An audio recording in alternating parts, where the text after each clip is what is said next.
সবাইকে সুন্দর সকালবেলা শুভেচ্ছা। ফ্রাইডে বলে কথা। আর দেখো ফ্রাইডেতে খুব আলসেমি ধরে যায়। সপ্তাহে 2-3 দিন ছুটি। আর দেখো কতগুলো কুমড়ো ছিল, ফ্রিজ খুলে রেখে কুমড়োগুলো নষ্ট হয়ে যাচ্ছে। কী করার, এগুলিকে কেটে ভালো করে ধুয়ে চারটা করে কেটে এগুলিকে ভাজতে নিয়ে বসেছি।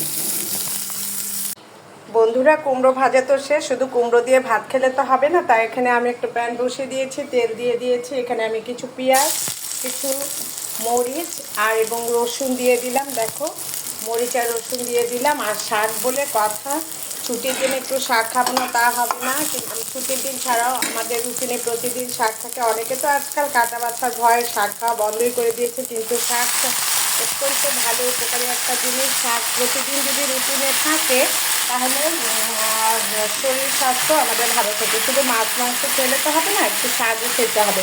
অনেকে কাটা বাচ্চার ভয় শাকই আজকাল খেতে চায় না, পাতে চায় না, কিন্তু আমি চেষ্টা করি যেন প্রতিদিনে আমাদের রুটিনে একটু শাক থাকে। দেখো, আমি মরিচ, পেঁয়াজ এবং রসুন দিয়ে দিয়েছি এবং আজকে আমি রান্না করছি কলমি শাক। এই কলমি শাকটি এখন আমি ভাজা বসিয়ে দিয়েছি। এটাকে এখন আমি ঢাকনা দিয়ে ঢেকে দেবো। তোমরা দেখতে থাকো আজকে রান্না কাপড় কথা কিচেনে কী হচ্ছে। দেখো বন্ধুরা, আমার শাক আর কুমড়ো ভাজি হয়ে গেছে।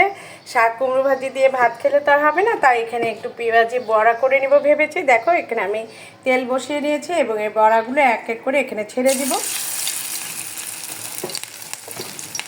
খুব ঝটপট করে রান্না করে ফেললে দেখো নিজেদেরও ভালো লাগে। এটা আমি একটু ডাল বেটে নিয়েছি, আর ডাল তো সেরকম বেটেছি, ওরকম মিহি করে বাটতে পারিনি, জাস্ট একটু হালকা করে বেটে পেঁয়াজ কুচি, এখানে একটু আদা কুচি, রসুনের কুচি, মরিচ, লবণ, হলুদ একটু মেখে দিয়ে ব্যাস দিয়ে দিলাম।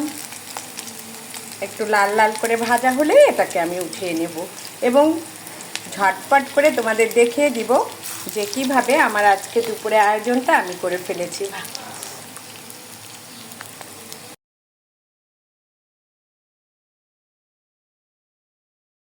রান্না কাপড় কথা কিচেনে রান্না শেষ। সকাল থেকে দেখিয়ে দিচ্ছিলাম আজকে আমি রান্না করেছি উচ্ছে কুমড়ো ভাজা, এখানে রান্না করেছি মসুর ডালের বড়া, তারপরে রান্না করেছি শাক। আর এখন খাবার পালা। আর এই উচ্ছে কুমড়ো ভাজা আর মসুর ডালের বড়া দিয়ে খেলে তো হবে না, সঙ্গে একটু মাংসেরও দরকার আছে। তবে চলো খেয়ে দেখি, খাওয়া শুরু করা যাক।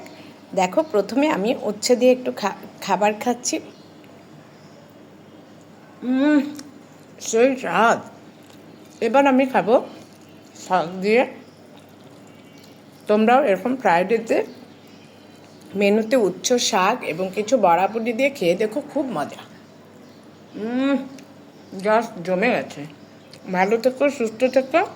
আগামীতে আবার তোমাদের সাথে আমার দেখা হবে। বাই।